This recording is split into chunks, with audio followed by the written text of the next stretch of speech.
Abdenour Bidar, qui est philosophe, qui a longtemps enseigné la philosophie, bien évidemment, et qui actuellement est chargé de mission donc, au ministère de l'Éducation nationale sur les questions de laïcité. Abdenour Bidar est par ailleurs membre de l'Observatoire national de la laïcité et comme philosophe travaille tout particulièrement sur cette question de la laïcité, mais aussi évidemment pas évidemment d'ailleurs, mais vous le connaissez sans doute, il est assez connu sur l'islam, et même pourquoi pas, soyons fous, la réforme de l'islam. Voilà. Oh non. Enfin bon.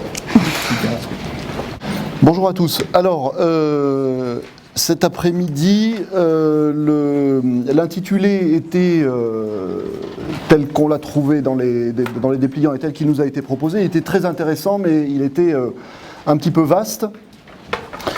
La laïcité, enfin, pour ce qui me concerne en tout cas, la laïcité, la philosophie, les faits religieux, la morale. Donc ça fait beaucoup. Alors je vais essayer, et puis tout ça à travers le cas de la philosophie. Alors c'est vrai que je sais que la philosophie souvent est un cas, pour le meilleur et pour le pire, un cas à part souvent. Hein. Alors je vais essayer de vous proposer un chemin qui va me permettre progressivement de rencontrer, pas d'agglomérer, mais de rencontrer chacune de ces notions à travers un certain nombre d'articulations. La première chose que je voudrais dire est que si je parle d'enseignement laïque, attention déjà la première phrase est longue, hein. Si je parle d'enseignement laïque de la philosophie des faits religieux, enseignement laïque de la philosophie des faits religieux, je parle de la façon qu'a la philosophie d'appréhender les faits religieux, de se confronter aux religieux, de se confronter à la religion, de se confronter aux religions.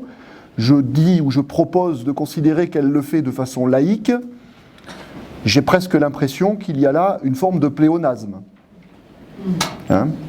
C'est-à-dire qu'on a le sentiment, et je crois qu'il est juste, mais on va essayer de comprendre en quoi il est juste, on a le sentiment que la philosophie par définition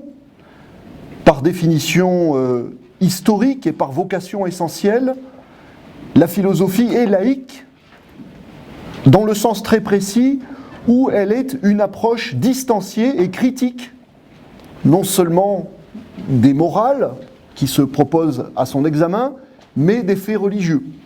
Donc s'il y a un enseignement de la philosophie, cet enseignement de la philosophie étant distancié, étant une approche critique, faisant valoir les droits de la raison par rapport à tout un ensemble de discours, eh bien cet enseignement de la philosophie, en ce sens-là, je considère qu'il est effectivement d'emblée et nécessairement laïque. Voilà, donc ça c'est, si vous voulez, posé comme un préliminaire au sens où, donc, pour moi, enseignement laïque de la philosophie, c'est quelque chose qui est un pléonasme. Alors, sur cette base-là, je voudrais vous montrer que cette approche distanciée qu'a la philosophie des faits religieux, cette approche distanciée qu'a la philosophie des faits religieux, cette approche critique qu'a la philosophie des faits religieux, c'est une approche complexe. C'est une approche complexe, c'est-à-dire que toute la difficulté pour la philosophie, peut-être pas seulement pour elle, mais enfin bon là, à chaque jour suffit sa peine, ou à chaque exposé suffit sa peine, je me concentre sur la philosophie, cette complexité tient au fait qu'il faut à la philosophie réussir à trouver la bonne distance par rapport à son objet.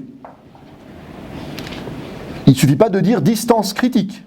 Quelle distance ? À quelle distance ? Quelle critique et quel type de critique ? Alors, je voudrais qu'on réfléchisse dans ce sillage-là. Et d'emblée, pour que les choses soient concrètes, même si en philosophie elles ne le sont jamais, je vais vous donner un exemple. Je vais vous donner donc un exemple d'une distance critique vis-à-vis des faits religieux, vis-à-vis du discours religieux. Il faudrait commencer par préciser ce qu'on appelle par discours religieux, ce qu'on appelle discours religieux. Un discours théologique, un discours gnostique, un discours mystique, un discours initiatique. Bon. Donc je vais commencer par un exemple qui vous montre comment, en acte, un philosophe cherche et trouve une distance critique vis-à-vis du discours religieux. Ce philosophe, c'est Pascal. Pourquoi Pascal ? Parce que c'est mon compatriote de Clermont-Ferrand.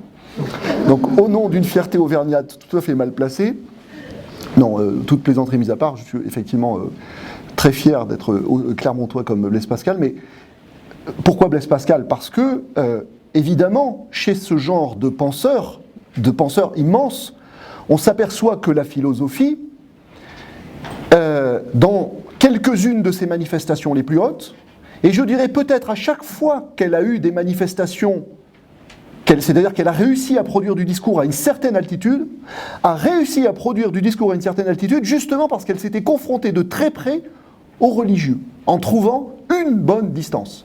Peut-être qu'au cours de l'histoire, il n'y a pas une bonne distance définie une fois pour toutes, mais à chaque fois, il me semble qu'une grande philosophie se repère à ce qu'elle arrive à nous proposer une distance critique qui est la sienne et qui est féconde vis-à-vis du discours religieux. Et je crois que chez Pascal, je vais vous citer un certain nombre, je vais essayer de faire quelque chose qui n'était pas trop théorique, donc je vais vous citer un certain nombre d'exemples de cette tentative pour les philosophes, ou chez les philosophes, chez certains philosophes, par rapport à ceux auxquels je vais limiter mon exposé, de déterminer une bonne distance critique, et à partir de là, on va pouvoir donner un contenu à chaque fois à ce que j'ai appelé une distance critique. Que dit Pascal ? Vous allez me dire, Pascal dit tout et son contraire. Les pensées sont des fragments et l'homme est aussi grand qu'il est misérable. Elle est là déjà, la distance critique.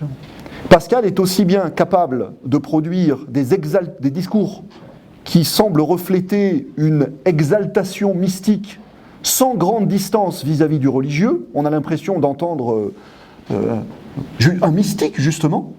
Et Pascal est en même temps capable de produire un discours qui va être, par exemple, le discours de l'athée. Le discours de l'athée qui est d'une modernité absolument extraordinaire. On est au milieu, on est dans la deuxième moitié du XVIIe siècle, et on a, j'exagère un petit peu en disant ça, mais on a quasiment l'absurde de Camus, c'est-à-dire l'homme seul face à l'immensité silencieuse du monde. Bon. Donc il y a chez Pascal à la fois, si vous voulez, cette capacité à aller au plus près de l'incandescence de la possibilité religieuse offerte par le discours mystique. Pascal se brûle littéralement au feu du divin, dont il fait une expérience. Et là aussi, il y a derrière, dans cette possibilité-là, quelque chose de proprement philosophique. Pascal se demande ce qu'est le religieux. Est-ce que le religieux est de l'ordre simplement de la croyance ? Est-ce que le religieux peut être de l'ordre de l'expérience ?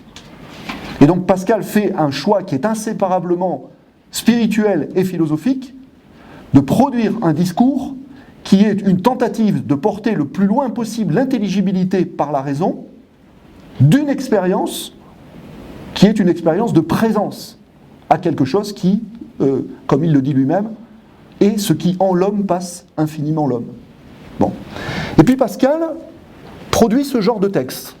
Alors je vous en lis un, qui est donc caractéristique de cette recherche de distance. Vous connaissez ces textes. Je choisis un texte comme ça, à la fois parce qu'il est connu, et parce que d'une certaine façon, il est indépassable. Il est indépassable, c'est-à-dire qu'il ne s'agit pas de dire qu'il n'y a plus rien à écrire, mais il y a là à la fois une exigence philosophique et une exigence spirituelle qui sont tenues ensemble à un degré de proximité, de virtuosité rhétorique et de sincérité intérieure qui est absolument extraordinaire. Bon, voilà Pascal. Quelle chimère est-ce donc que l'homme ? Quelle nouveauté, quel monstre, quel chaos, quel sujet de contradiction, quel prodige ? Pourquoi ? Il explique. Parce que l'homme est juge de toutes choses. Et en même temps, c'est lui qui parle. Un imbécile ver de terre. Un imbécile ver de terre, dépositaire du vrai. Toujours l'oscillation pascalienne, caractéristique de la pensée pascalienne. Dépositaire du vrai. Cloaque d'incertitude et d'erreur, gloire et reflet de l'univers. Non, rebut de l'univers. Rebut de l'univers. C'est intéressant parce que j'ai fait du Pascal avec mon lapsus. Vous voyez, c'est-à-dire que chez Pascal, on peut trouver à la fois rebut et reflet. C'est-à-dire on peut trouver, et on trouve tout le temps chez lui, à la fois la misère de l'homme et la grandeur de l'homme. Donc il vient de dire gloire, et il dit rebut. de l'univers. Qui débrouillera cet embrouillement? Certainement cela dépasse le dogmatisme et le pyrrhonisme et toute la philosophie humaine. Cette phrase m'intéresse particulièrement. Cela certainement dépasse le dogmatisme et le pyrrhonisme et toute la philosophie humaine. Qu'est-ce que ça veut dire derrière le dogmatisme? Il y a le religieux qui affirme, sans prendre de distance critique par rapport à ce qu'il affirme, et derrière le pyrrhonisme, il y a la philosophie sceptique, la philosophie qui nie, mais qui peut-être nie ou croit pouvoir nier trop facilement la possibilité ouverte par la religion d'un contact de l'homme avec ce qui le dépasse, parce qu'elle ne sait pas, parce qu'elle n'a pas eu l'ascèse ou le courage de s'approcher assez loin du mystère du cœur de l'homme. Donc en réalité, il renvoie dos à dos ici deux approches, en disant que, d'une certaine façon, la philosophie qu'il tente est une philosophie qui se concentre sur la possibilité religieuse et qui essaie d'aller plus loin que les discours philosophiques et religieux sur cette possibilité religieuse, c'est-à-dire cette possibilité fondamentale, cette affirmation fondamentale qu'il y a, et c'est la phrase d'après, en l'homme, quelque chose qui passe l'homme. Voilà ce que dit Pascal. L'homme passe l'homme, c'est la phrase qui suit immédiatement celle que je vous ai lue. Et plus loin dans le texte, il dit « Apprenez que l'homme passe infiniment l'homme ». Alors, j'avais besoin de cette phrase de Pascal. J'avais absolument besoin de cette phrase de Pascal, je voudrais vous expliquer pourquoi. J'en avais besoin parce que je reviens, mais cette fois-ci avec une matière, un aliment, au moins un argument chez Pascal, sur l'idée que j'avais énoncée tout à l'heure, ou proposée tout à l'heure, à savoir qu'on peut se demander s'il y a eu dans l'histoire une grande philosophie qui n'ait pas été grande, c'est-à-dire qui ne se soit pas signalée en son temps et qui ne soit pas passée à la postérité, une grande philosophie qui n'ait pas tiré sa grandeur de la rigueur, de la puissance, de l'exigence, de la profondeur, de sa confrontation avec l'hypothèse religieuse qu'il y a en l'homme quelque chose qui passe l'homme. Ma position là-dessus, en tant que philosophe, est que une philosophie qui ne se confronte pas à cette proposition qui vient du religieux, qui a été enfantée dans la matrice du religieux, est une philosophie qui se condamne à l'insignifiance. Bon. Ce qui ne veut pas dire que la philosophie doit être ancilla theologia, que la philosophie doit être serviteuse de la théologie, ou servante de la théologie. Au contraire, la philosophie se caractérise justement par son effort d'arrachement, c'est-à-dire par sa désancillarisation, ou sa décléricalisation, on a employé ce mot-là ce matin, vis-à-vis du religieux. Mais encore une fois, avec à charge pour elle de trouver la bonne distance. Pascal le fait en centrant sur le mystère humain, sur le mystère de l'homme pour l'homme, ce que la religion dit, elle, habituellement, du mystère de la relation entre l'homme et Dieu. C'est-à-dire que Pascal, si vous voulez, en tant que philosophe, explore dans la veine, disons-le comme ça, évangélique ou christique, il explore philosophiquement la possibilité qu'il y ait une affinité mystérieuse entre ce que la religion appelle habituellement le divin et ce que lui revendique d'appeler comme l'humain. L'humain qui infiniment passe l'humain. Il ne dit pas Dieu passe infiniment l'homme. Il dit l'homme passe infiniment l'homme. Mais alors par contre, c'est compliqué chez Pascal, parce que dans la phrase d'après que je ne vous ai pas citée, parce qu'il faut toujours savoir ce qu'on cite et puis s'arrêter au bon moment dans la citation, juste après il parle de Dieu, ce qui montre la difficulté de l'exercice. La difficulté de l'exercice. Ça nous renvoie par exemple, deuxième exemple que je voulais prendre, à Saint Augustin. Saint Augustin, on peut se dire facilement, ah ben voilà, alors lui, c'est typiquement quelqu'un qui est plus théologien que philosophe. Pourquoi ? Parce que lui, il parle de Dieu à toutes les pages. Dans les confessions, il est en dialogue intime avec Dieu. Et la preuve, c'est son intimior, intimo meo, Dieu qui est plus intime à moi-même que je ne le suis. Oui et non. Oui et non, au sens où là encore, on trouve un exercice qui vise à chercher la bonne distance par rapport à cette proposition religieuse, qui, si elle s'énonçait de façon simplement religieuse et pas philosophique, serait la proposition suivante. au cœur de l'homme, il y a Dieu, point. Alors qu'on voit bien en lisant les confessions que bien après Socrate et bien avant Descartes, saint Augustin est engagé dans un exercice qui est un exercice de connaissance de soi. C'est le connais-toi toi-même, ici, de Socrate, qui est puissamment renouvelé par la confrontation, justement, avec la possibilité chrétienne qui s'est ouverte. Hein. Et donc, si vous voulez, dans le connais-toi toi-même, il y a quelque chose qui vient de Socrate, il y a une tentative qui est proprement philosophique, hein, qui vient aussi de la philosophie définie comme souci de soi, de la philosophie définie comme culture de soi. Et on sent bien à certains moments des confessions que finalement Dieu, l'identité de Dieu est questionnée philosophiquement. L'identité de Dieu ne va plus de soi.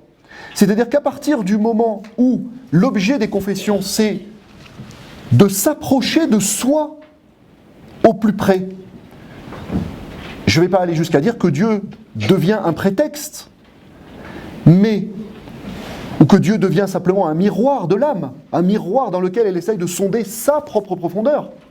Il n'empêche qu'il y a quelque chose de ça.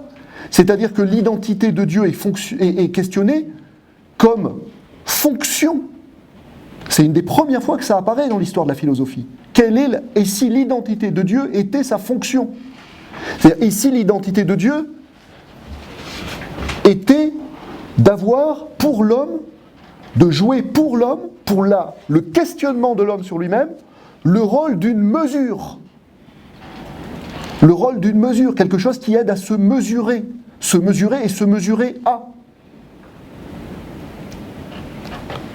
Quelque temps plus tard, enfin bien plus tard, on va retrouver ça par exemple, évidemment, de façon complètement différente, parce qu'à chaque fois, la distance critique est cherchée et trouvée de façon différente, on va le retrouver chez Feuerbach. Souvenez-vous, Feuerbach qui dit dans l'essence du christianisme, et là on est au milieu du 19e siècle, Feuerbach qui arrive sur ce même thème à l'idée que, la théologie doit se résoudre finalement en anthropologie et que l'identité de Dieu, c'est d'être simplement la sublimation d'un certain nombre de qualités humaines. C'est pas du tout la réponse augustinienne, vous voyez ? Mais à chaque fois, je dirais, le geste ou le geste de la confrontation à la proposition religieuse, c'est-à-dire à la proposition que quelque chose en l'homme passe infiniment l'homme, est retenté et renouvelé. Alors, c'est quelque chose qui va se manifester, cette tentative de chercher une bonne distance critique, c'est-à-dire à faire valoir le droit de la raison par rapport à un discours qui, ailleurs, s'énonce dogmatiquement. C'est quelque chose qui va être cherché de mille et une façons. Commençons par le commencement, commençons par Platon. Que sont les idées platoniciennes ? Qu'est-ce que c'est que les idées platoniciennes ?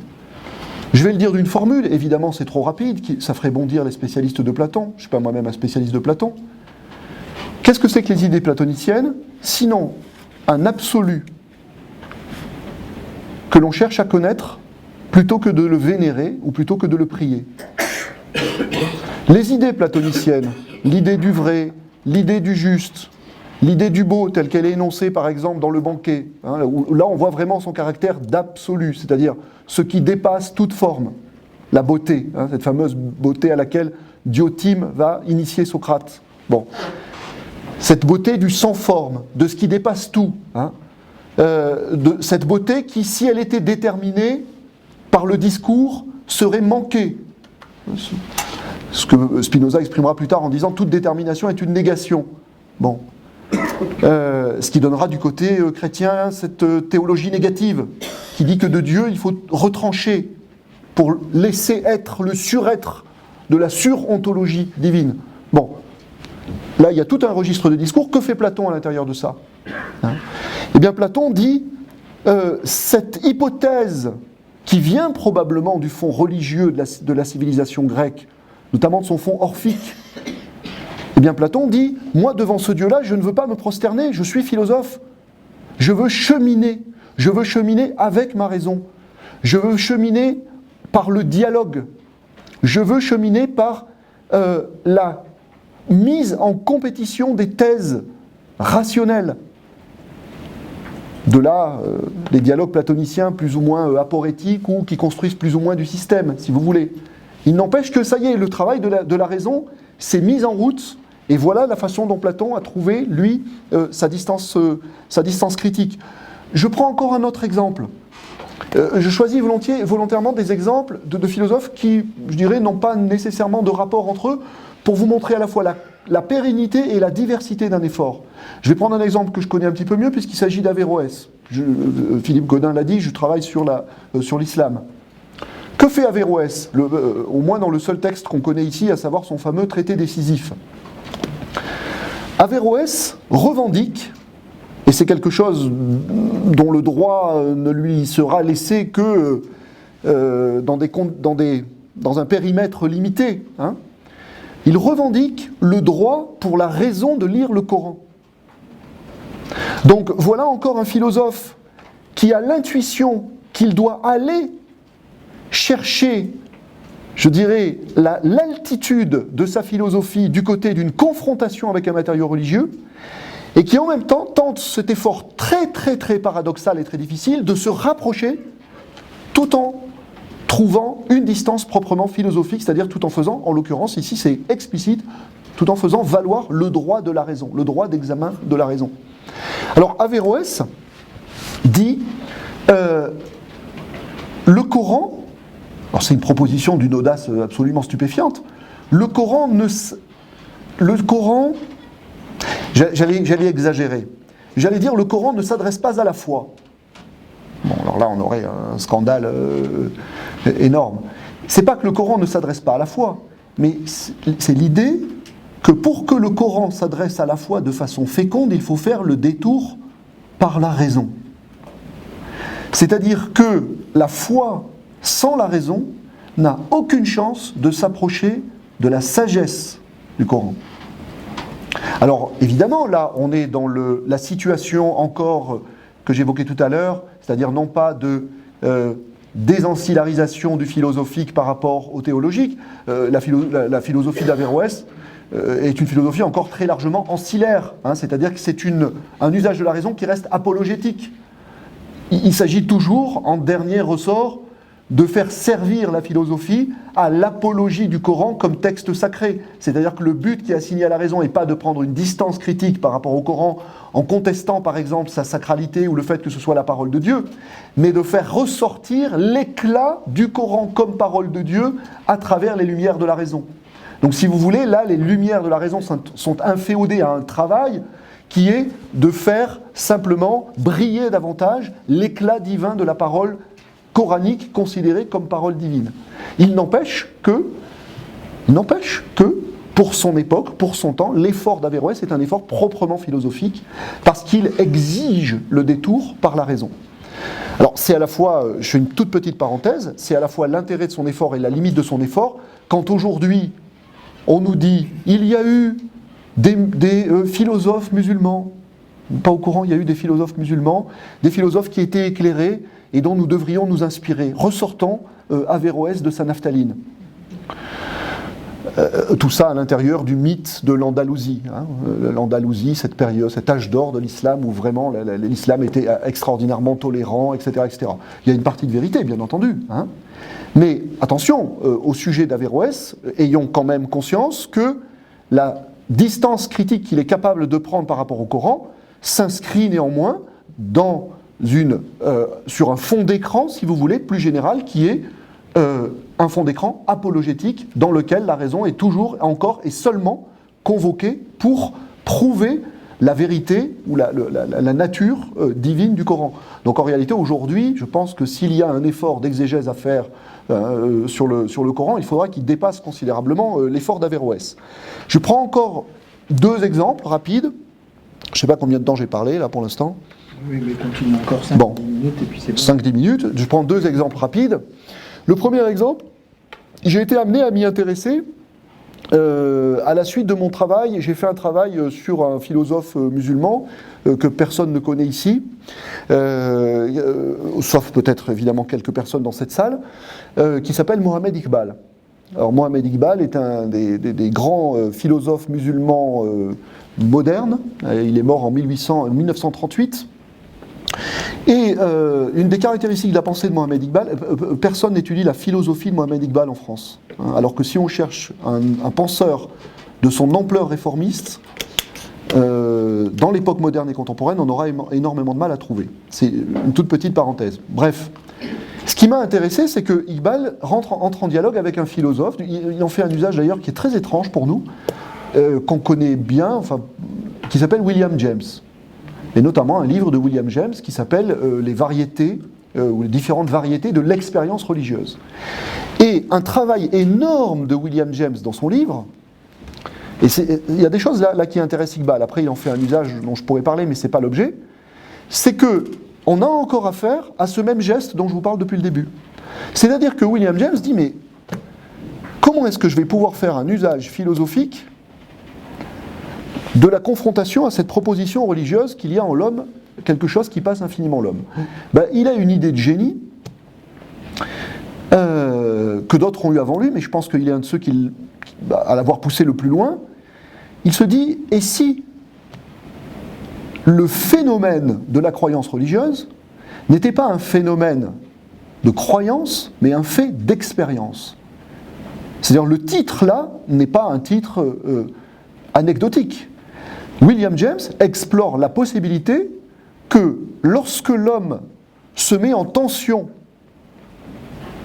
religieusement, spirituellement, vers quelque chose qui en lui est de l'ordre de l'infini, il fait une expérience. C'est-à-dire que ce n'est pas quelque chose qui relèverait, je dirais, d'un basculement vers l'irréel ou d'un basculement vers l'imaginaire. L'homme ici n'a pas, alors c'est complètement anti-freudien, enfin au moins au premier degré, c'est pas une illusion vitale. C'est pas une illusion vitale. C'est simplement une catégorie de l'expérience que toute une partie de la modernité athée aurait à bon compte évacuée en la prenant à tort pour quelque chose qui ne relève que de l'illusion subjective, individuelle ou collective. La religion, opium du peuple, la religion qui aurait simplement une fonction sociale, la religion qui aurait simplement une fonction psychologique, donc on aurait un imaginaire fécond, mais on aurait simplement un imaginaire. William James dit, et s'il y avait là de l'expérience, c'est-à-dire s'il y avait là quelque chose qui est, par exemple, alors là c'est en ce sens-là qu'il est un pragmatique ou un pragmatiste, quelque chose qui produit des résultats, quelque chose qui peut être attesté à partir de ces résultats.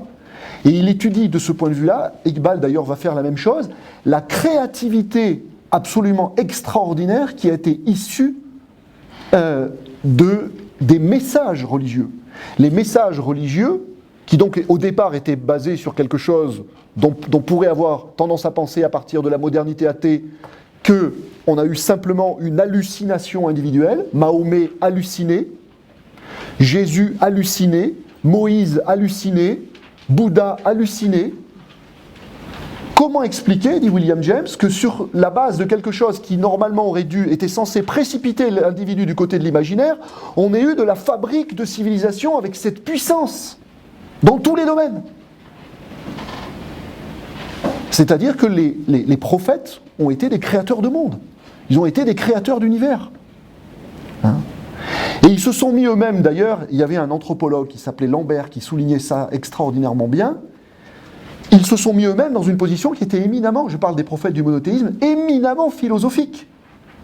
Ce Lambert souligne, comment ça s'appelle ce titre? Comment ça s'appelle ce livre? J'ai oublié, ça m'est sorti de la tête. Il souligne que chacun des prophètes, Moïse, Jésus, Mahomet, a fait ce geste de se mettre en dehors de sa communauté. C'est-à-dire qu'il s'est retranché, c'est en ce sens-là qu'il y a un geste profondément philosophique au départ, c'est-à-dire que l'individu se dit, par rapport à la vérité du groupe, je veux chercher quelque chose qui vient de moi, qui vient du plus profond de mon intériorité. Ce que symbolise par exemple le retrait de Mahomet, on l'appelle Mahomet ici, mais bon, il s'appelle Mohamed, le retrait de Mahomet dans sa grotte. Mahomet, quelqu'un qui a reçu sa révélation au fond d'une grotte où il a passé des années. Alors que ce soit mythifié ou pas, l'importance ici est symbolique. C'est-à-dire qu'il s'est retiré dans la grotte de son intériorité. Et il a essayé de se mettre à l'écoute d'une voix intérieure. Et William James nous dit, ce genre de choses, c'est quelque chose qui est une catégorie de l'expérience humaine. C'est pas le terme de croyance, même le terme de foi, ne suffit pas à rendre compte à la fois de la qualité et de la particularité de cette expérience. Et le dernier, un des derniers en date, effort d'émancipation, c'est Emmanuel Levinas. Emmanuel Levinas nous dit le vrai Dieu, c'est le visage de l'autre. Parce que le visage de l'autre, c'est ce qui, dans mon expérience réelle, me fait faire l'expérience justement de ce qui est hors de ma prise. De ce qui m'offre une transcendance radicale, que je ne peux pas, et surtout que je ne dois pas violer. C'est-à-dire que le sentiment du sacré, le sentiment le plus concret du sacré, je l'éprouve dans le respect de l'autre comme transcendance par rapport à mon pouvoir. Il y a à la fois quelque chose de très archaïque là-dedans, le sacré comme intouchable, et quelque chose d'extraordinairement moderne, la dignité absolument sans pareil de la personne humaine. Vous voyez, donc, et qu'est-ce qui se passe là ? Qu'est-ce qui se passe entre la philosophie et le religieux ? Qu'est-ce qui se passe ? Eh bien là encore, on a quelqu'un qui s'approche au plus près. Parce qu'il reprend à son compte. C'est un défi énorme. Il y a quelque chose, peut-être dans ce que j'essaie de vous montrer là, qui a... c'est un peu réducteur de le dire comme ça, mais qu'on pourrait imager par une posture héroïque ou chevaleresque. C'est-à-dire que le philosophe, je crois que c'est vraiment un chevalier de l'esprit. C'est quelqu'un qui va vers le religieux, vers le feu du religieux, cette chose très impressionnante du religieux, qui fait les propositions les plus extraordinaires qui soient, et qui dit, je ne vais pas me laisser brûler, mais je vais ramener quelque chose. Et je vais ramener quelque chose qui soit à moi, avec ma raison, avec ce que je suis en tant qu'homme. Voyez ? Et qui, dans les meilleurs des cas, revient. C'est peut-être Platon qui revient dans la caverne. Voyez ? Encore quelque chose de ça. Il faut sortir de la caverne. Il y a peut-être un geste là qui est... Qu'est-ce que c'est que le soleil vers lequel va Platon ? Bon. Mais en tout cas, Lévinas dit, oui, il y a quelque chose en l'homme qui passe infiniment l'homme. Mais lui, il va investir dedans, je dirais, toute la charge de transcendance que le religieux, dogmatique, lui qui ne se pose pas de questions, si vous voulez, investit en Dieu. Et il investit en Dieu et c'est terminé, circulé, il n'y a plus rien à voir. Et le philosophe se dit, non, alors il y a peut-être quelque chose à garder et quelque chose à conserver. Et pour terminer, je crois que si je suis la logique de ce que je viens d'exposer, il faut être maurinien. Pardon, Edgar Morin. Edgar Morin qui ces dernières années, je ne suis pas maurinien, mais bon pour une fois, je me dis quand même tu devrais faire un effort. Edgar Morin qui nous dit toujours attention, attention, attention. D'abord essayez de penser l'homme de façon complexe, et puis essayer de revenir sur ce réflexe qui s'est figé, solidifié dans la modernité, qui consiste à cloisonner les approches. Est-ce qu'il y aurait une approche religieuse du religieux ? Est-ce qu'il y aurait une approche philosophique du religieux ? Où est-ce qu'on se situe quand on s'approche, comme je l'ai montré pour ces grands philosophes, au plus près du religieux ? Est-ce que ce sont des philosophes ? Est-ce que ce sont des... Je vais employer un terme... Ce ne sont pas des théologiens, est-ce que ce sont des théosophes ? Vous voyez ? C'est-à-dire que le problème ici devient le problème de la désignation, du qualificatif de l'approche. Et je crois que c'est ce qui fait la grandeur d'une telle approche. C'est-à-dire que vous avez un être humain qui s'approche des plus grands mystères et qui s'en approche, je dirais, en mettant toutes les chances de son côté, c'est-à-dire en faisant jouer toutes ses facultés. Tout à l'heure, je parlais du droit de la raison, mais chez Platon, par exemple, vous avez, au-delà de la raison discursive, l'usage du nous, l'usage de la faculté noétique. Qu'en est-il de cette intuition ? Quel est le statut qu'on a conservé dans notre tradition à cette intuition intellectuelle ? Kant dit il n'y en a pas. Bon, parce qu'il n'en fait pas l'expérience, donc il dit il n'y en a pas. Mais je crois, par rapport à ça, que il y a un moment où l'entreprise philosophique vis-à-vis des propositions religieuses est tellement subtile, complexe, approfondie, que les frontières habituelles s'effacent. Hein ? Je vais vous donner un exemple, et cet exemple, je ne le prends pas chez les philosophes que nous connaissons. Je le prends chez un grand penseur, vous voyez, je suis prudent, c'est délibéré par rapport à ce que je vais dire après, un grand penseur musulman qui est considéré comme ayant livré la somme spirituelle de la théologie et de la mystique islamique. Il s'agit de Ibn Arabi. Ibn Arabi qui vient juste après Averroès. C'est la génération d'après. Allez lire chez Henri Corbin le dialogue entre Averroès et Ibn Arabi. Vous allez rire, c'est très elliptique. Averroès arrive, il est tout jeune, il dit à Ibn Arabi oui. Ibn Arabi le regarde et lui dit oui. Alors Averroès l'a dit non. Et Ibn Arabi dit oui. Voilà, et c'est tout, hein, ça s'arrête là. Donc ça a fait couler des milliers de litres d'encre. Hein. Corbin essaye de savoir ce qu'ils se sont dit. Et c'est pas un jeu. Enfin, c'est un jeu et c'est un jeu. Mais c'est pas un jeu. Bon, bref, quand vous lisez Ibn Arabi, par exemple, quand vous lisez Ibn Arabi, vous ne savez pas où vous êtes, intellectuellement, dans quel registre. Non pas parce qu'il y aurait une confusion, je dirais une confusion qui relèverait d'un manque de maîtrise de sa part. Alors vraiment dans quel camp il joue, il fait une mi-temps dans le camp des philosophes, une mi-temps dans le camp des mystiques, etc. Non, il fait feu de tout bois. Il fait feu de tout bois, c'est-à-dire il utilise toutes les facultés de l'âme humaine et il est capable d'utiliser tous les discours pour trouver justement sa propre distance, mais à la fois par rapport à ce que le religieux affirme dogmatiquement et par rapport à un certain nombre d'impossibilités prononcées par une philosophie qui ne veut pas entendre parler de l'hypothèse religieuse. Voilà, donc je vous invite à lire Ibn Arabi. Merci beaucoup.